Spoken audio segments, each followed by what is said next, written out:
Simplify the algebraic fraction x squared minus 64 over 2x squared plus 15x minus 8. So, first of all, you need to factorise both the numerator and the denominator of the fraction. So, we've got x squared minus 64. Well, this is the case of a squared minus b squared is equal to a plus b, a minus b. You need to learn this.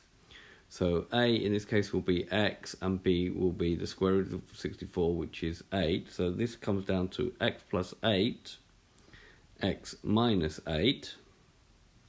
For the other one, 2x squared plus 15x minus 8. Well, this is a quadratic expression.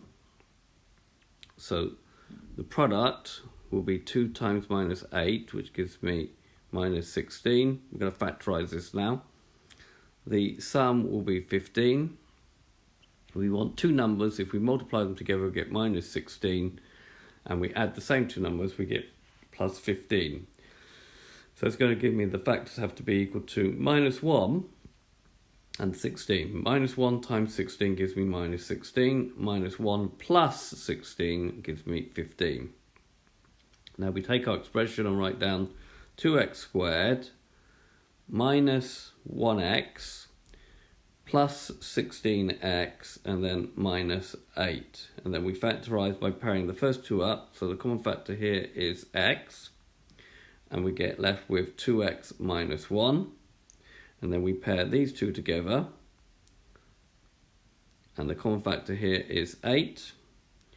And we're left with 2x minus 1. If we've done this procedure correctly, here and here, we should now have the same factor.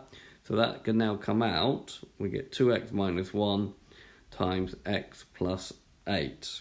So we've now factorised the numerator and the denominator. So writing out, so this is the original fraction.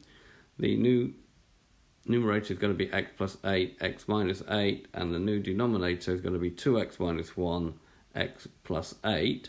Now what you do is you look to see if you can cancel anything out. Well, x plus 8 appears both in the numerator and the denominator, so that can be cancelled out, and that leaves an answer of x minus 8 divided by 2x minus 1. So you've simplified that algebraic fraction. Okay, this has been a video to show you how to simplify an algebraic fraction. I hope you've understood, and I thank you very much for watching.